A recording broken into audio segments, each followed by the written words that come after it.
Hello everyone, আবারও স্বাগতম নাডি narrator বাংলার অ্যানিমে এক্সপ্লেনেশন সিরিজে। গত পর্বে আমরা আলোচনা করেছিলাম টু বি হিরো এক্স অ্যানিমের প্রথম এপিসোড নিয়ে।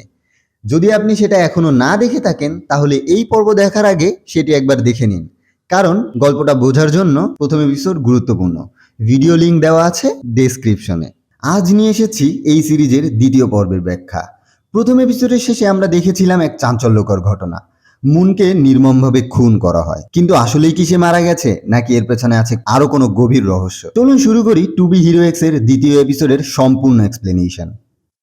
এপিসোডের একদম শুরুতেই আমরা দেখতে পাই এক রহস্যময় লোক টেলিভিশনের সামনে বসে আছে। টিভিতে চলছে নাইস ও মুনের জনপ্রিয় শো, কিন্তু লোকটির চোখে মুখে কোনো শান্তি নেই, বরং জ্বলে উঠছে ঈর্ষা আর প্রতিহিংসার আগুন। সে নিচু গলায় ফিসফিসিয়ে বলে, যদি আমি তোমাকে না পেতে পারি আর কেউ তোমাকে পাবে না। এই কথা বলেই তার হাতে থাকা ড্রিঙ্কসের ক্যানটি ছুঁড়ে মারে টিভির দিকে। এই দৃশ্য থেকে আমরা আজ করতে পারি এই লোকটি মুন আর নাইসের জীবনের সাথে কোনোভাবে কানেক্টেড। কিন্তু সে কে? তার উদ্দেশ্যই বা কি? মুনের মৃত্যুর সাথে সে কি কোনোভাবে জড়িত? এরপর আমরা পৌঁছে যাই মুনের অতীতে, তার ব্যাক স্টোরি। মুন প্রথমে তার ক্যারিয়ার শুরু করেছিল একজন ট্রাভেল ব্লগার হিসেবে। সে ঘুরে বেড়াতো নানা দেশে, নানা শহরে, আর তার প্রতিটি অ্যাডভেঞ্চার ভক্তদের মন ছুঁয়ে যেত।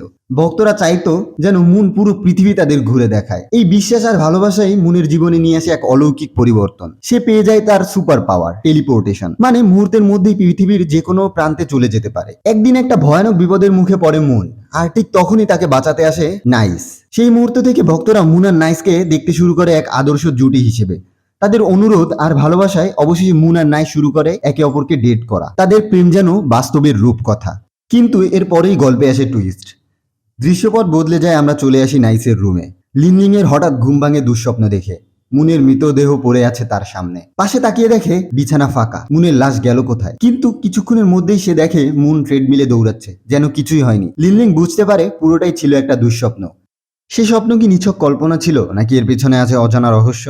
মুন আর নাইস টেবিলে বসে ব্রেকফাস্ট করছে। লিন বুঝতে পারে মুনের আচরণ হঠাৎ করে একদম পাল্টে গেছে। মুন বলে ওঠে, তুমি এবার তোমার অভিনয় থামাতে পারো। কে তুমি, আর নাইস কোথায়? লিন বলে, সে মারা গেছে। এরপর মুনের কথা আর বিরক্তি শুনে বোঝা যায় সে এখানে থাকতে চায় না। নাইসের সাথে তার প্রেম ছিল শুধুই একটা অভিনয়, ভক্তদের চাওয়া পূরণ করার জন্য। এই সময় মিস জে আসে এবং বলে, এটা করা ছাড়া আমাদের আর কোনো উপায় ছিল না। নাইস শুধু একজন হিরো না, সেই কোম্পানির একটা ব্র্যান্ড। কোম্পানিকে বাঁচাতে হলে নাইসকেও বাঁচিয়ে রাখতে হবে। তাই লিনলিংই হবে নতুন নাইস। মুন বলে, আমি 3 বছর ধরে গার্লফ্রেন্ড হওয়ার অভিনয় করছি, আমার পক্ষে এটা করা আর সম্ভব না। মিস যে বলে, তোমার আর গার্লফ্রেন্ডের অভিনয় করতে হবে না, কারণ তোমার ভক্তরা চায় তুমি নাইসের স্ত্রী হও। মুন কিছুতেই মানতে চায় না, কিন্তু তার কিছু করার নেই, কারণ সে কন্ট্রাক্টে সাইন করেছে। মিস যে বলে, আর কোনো কথা না, আমি তোমাদের কিছু সময় দিচ্ছি আর এই ঘরটা লক করে যাচ্ছি। এরপর মুন একদম পাগল হয়ে যায়। সে তার আসল চেহারা দেখায়, যেটা বাইরের দুনিয়ার মুনের থেকে একদম আলাদা। এই মুন সম্পূর্ণ অগোছালো আর রাগী। সে পুরো ঘরে সবকিছু ভাঙচুর করতে শুরু করে। মুন তার স্বাধীনতা ফিরে পেতে চায়, কিন্তু লিনলিং এর কাছে এই আসল মুনটাই আরো বেশি প্রিয় হয়ে ওঠে। তারা ধীরে ধীরে একে অপরের কাছাকাছি আসতে শুরু করে এবং তাদের মধ্যে একটি ভালো বন্ধুত্ব গড়ে ওঠে। মুন জিজ্ঞেস করে, তোমার আসল নামই তো জানা হলো না। লিনলিং উত্তর দেয়, তুমি যদি সত্যি জানতে চাও তাহলে বলো, তুমি তোমার সুপার পাওয়ার দিয়ে এখান থেকে চলে কেন যাচ্ছ না? তুমি তো চাইলেই যে কোনো স্থানে চলে যেতে পারো। মুন লিনলিংকে দেখায় সে চাইলেই যে কোনো জায়গায় চলে যেতে পারবে না, কারণ তার পাওয়ারের কিছু সীমাবদ্ধতা আছে। ফ্যানরা চায় মুন সবসময় নাইসের পাশে থাকুক, তাই তার টেলিপোর্টেশনের পোর্টাল সবসময় নাইসের কাছে গিয়ে ওপেন হয়। মুনের কথা শুনে বোঝা যায় সে তার এই জীবনটা নিয়ে একদমই বিরক্ত। সবাই তাকে এক ধরনের টুলের মতো ব্যবহার করছে, আর সে এখান থেকে বের হয়ে শুধু তার স্বাধীনতা চায়। লিনলিং প্রশ্ন করে, তাহলে কি তোমার কখনোই নাইসের জন্য কোনো ফিলিং ছিল না? মুন বলে, ক্যারিয়ার শুরু থেকেই আমি এই কোম্পানির সাথে চুক্তিবদ্ধ, এটা শুধু কাজ, এর থেকে বেশি কিছুই না। এরপর লিনলিং তার আসল নাম বলে এবং মুন বলে, নাইস নামের থেকে এই নাম আমার বেশি পছন্দ হয়েছে। অনেকদিন ধরেই তাদের এই রুমে আটকে রাখা হয়। মুন আর লিনলিং দুজনেই ফ্রাস্ট্রেটেড হয়ে পড়ে। মুন হুমকি দিতে থাকে, তোমরা যদি আমার কন্ট্রাক্ট বাতিল না করো তবে আমি নিজেই নিজেকে মেরে ফেলবো। লিনলিং মুনকে থামায়। আসলে মিস জের পরিকল্পনা ছিল তাদের একসাথে রাখলে তাদের মধ্যে ধীরে ধীরে একটা ফিলিং তৈরি হবে, আর তারপরই তাদের বাইরে নিয়ে যাওয়া হবে, এর আগে না। মুন যেই দড়ি দিয়ে নিজেকে ঝুলাতে যায়, লিনলিং সেটা ব্যবহার করে একটা দোলনা বানিয়ে দেয়। এটা দেখে মুন খুবই খুশি হয়। সে বলে, তুমি তো অনেক ক্রিয়েটিভ, এটা তো আমার আগে জানা ছিল না। লিনলিং বলে, আমি আগে একটা অ্যাডভার্টাইজিং এজেন্সিতে কাজ করতাম, আর আমার ক্লায়েন্টের রিকোয়ারমেন্ট ফুলফিল করার জন্য ক্রিয়েটিভিটি ছাড়া কোনো উপায় ছিল না। মুন জিজ্ঞেস করে, কে তোমার ক্লায়েন্ট ছিল? লিনলিং উত্তর দেয়, মিস জে, আর তোমার করা সব বিজ্ঞাপন আমারই লেখা ছিল। মুন বলে ওঠে, এজন্যই তুমি টিভি শোতে সঠিক উত্তর দিতে পেরেছিলে। পরের দৃশ্যে দেখা যায় লিনলিং অর্থাৎ নাইস ফ্যানদের সামনে মুনকে বিয়ের জন্য প্রপোজ করছে, আর মুন সেটা অ্যাকসেপ্টও করে। কিন্তু এই রোমান্টিক মুহূর্তের মাঝে হঠাৎ করে হাজির হয় এক ভয়ঙ্কর ভিলেন, নাম তার রেক। রেক বলে, যদি আমি তোমাকে না পেতে পারি তাহলে কাউকেই তোমাকে পেতে দিব না। এই কথা বলেই সে হঠাৎ করে নাইসের উপর আক্রমণ চালায়। রেক লিনলিনকে বলে, আমি তোমাকে কত মেসেজ করেছি, ইমেইল করেছি, তুমি কোনো কিছুরই জবাব দাওনি কেন?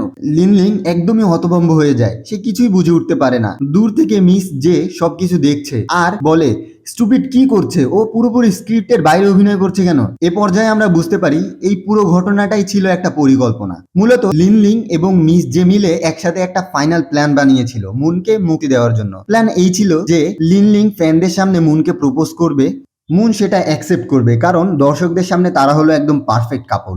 এরপর একটা ভিলেন আসবে, একটা থার্ড পার্টি, যে মুনকে মেরে ফেলবে। ফ্যানরা ট্র্যাজিক এন্ডিং পছন্দ করবে আর মুন পাবে তার কাঙ্ক্ষিত মুক্তি। কিন্তু দেখা যায় ভিলেন রেক স্ক্রিপ্ট অনুযায়ী আচরণ করছে না, সে সত্যিকারের আক্রমণ চালাচ্ছে। রেক বলে, আমি শুধু একবার নাইসের সাথে একান্তে কথা বলতে চাই। সে লিনলিংকে জিজ্ঞেস করে, বলো নাইস কোথায়? লিনলিং বলে, আমিই তো নাইস। রেক হুঁশিয়ারি দিয়ে বলে, আমাকে ভুল বোঝাতে এসো না, তুমি যখনই মুখ খুলেছো তখনই আমি বুঝতে পেরেছি তুমি নাইস না। নাইস কোথায়? এতক্ষণে লিনলিং বুঝতে পারে রেক আদতে তাদের সাজানো ভিলেন নয়, সে আসলেই নাইসের কোনো পরিচিত, সম্ভবত ঘনিষ্ঠ কেউ। শেষে লিনলিং সত্যিটা বলতে বাধ্য হয়, নাইস সুইসাইড করেছে। রেক হাউমাউ করে কেঁদে ওঠে। এই সত্যি শুনে সে পুরোপুরি মানসিকভাবে ভেঙে পড়ে আর হঠাৎ করে হিংস্র হয়ে আক্রমণ করতে শুরু করে। মিস যে চিৎকার করে বলে, লিনলিং তুমি মুনকে নিয়ে পালাও, ও অনেক বেশি শক্তিশালী, তুমি ওর সাথে পেরে উঠবে না। কিন্তু লিনলিং বলে, এটা আমার ফাইট, ও আমার নেমেসিস। এই ফাইটের মাঝেই ব্যাক স্টোরি ফ্ল্যাশব্যাক আকারে সামনে আসে। দেখা যায় নাইস আর রেক ছিল বেস্ট ফ্রেন্ড। তারা দুজনেই একসাথে হিরো হওয়ার স্বপ্ন দেখত। পরবর্তীতে দুজনেই হিরো হয়, কিন্তু নাইস ব্যস্ত হয়ে পড়ে। ধীরে ধীরে বন্ধুর সাথে যোগাযোগও কমে যায়। একসময় নাইস রেকের টেক্সটেরও উত্তর দেওয়া বন্ধ করে দেয়। এখন রেক বুঝতে পারে নাইস আসলেই মারা গেছে, এজন্যই তাদের যোগাযোগ বন্ধ হয়ে যায়। এই বাস্তবতা মেনে নিয়ে রেক শেষ পর্যন্ত পরাজয় স্বীকার করে নেয়। এরপর মুন তাদের প্ল্যান অনুযায়ী মরে যাওয়ার অভিনয় করে। এটি দেশের ব্রেকিং নিউজে পরিণত হয়। দর্শকের দৃষ্টিতে এটি ছিল হৃদয় বিদারক ট্রাজিক এন্ডিং। আর ঠিক যেমনটি প্ল্যান করা হয়েছিল, নাইস আরো বেশি জনপ্রিয় হয়ে ওঠে। মুন অবশেষে মুক্তি পায় তার অভিশপ্ত জীবন থেকে। পরবর্তী দৃশ্যে দেখা যায় মুন আর লিনলিং নাইসের পুরনো রুমে দাঁড়িয়ে আছে। ঘরটা আলোয় ভরা, কিন্তু ভেতরে এক ধরনের নস্টালজিয়া, এক ধরনের শান্ত শোকের ছায়া। মুন খুব খুশি, তার চোখে মুখে উচ্ছ্বাস। সে বলে, এই প্রথমবার মনে হচ্ছে আমি আমার নিজের জীবনের নিয়ন্ত্রণে আছি, একটা নতুন শুরু। লিনলিং হেসে বলে, তোমার জন্য একটা সারপ্রাইজ আছে। মুন ট্রান্সপোর্টেশন গানটা ফায়ার করলে দেখা যায় এবার আর নাইসের কাছে পোর্টাল খোলেনি, পোর্টাল খুলেছে মুন যেখানে চায় সেখানে।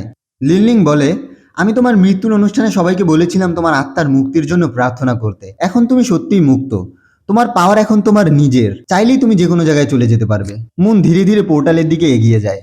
চলে যাওয়ার সময় সে পিছনের দিকে তাকায় আর বলে, তুমি তোমার জীবনে কি চাও? লিনলিং কিছুই বললে উঠতে পারে না, তার চোখে এক ধরনের হারানোর অনুভূতি। ঠিক তখনই পেছনের টিভি আপনা আপনি চালু হয়ে যায়। সংবাদে ভেসে আসে নাইসের জনপ্রিয়তার কথা।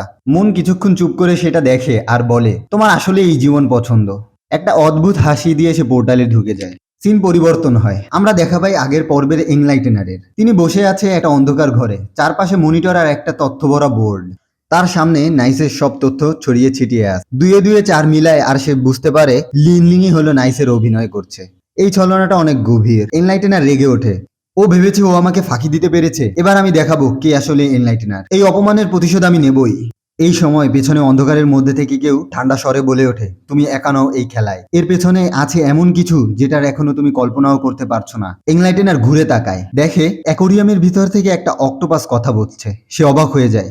কথোপকথন থেকে আমরা বুঝতে পারি অক্টোপাসটা হলো স্পটলাইট অর্গানাইজেশনের। এই অর্গানাইজেশন এনলাইটেনারকে নতুন সুপার পাওয়ার দেয়, তার নতুন নাম হয় গডস আই।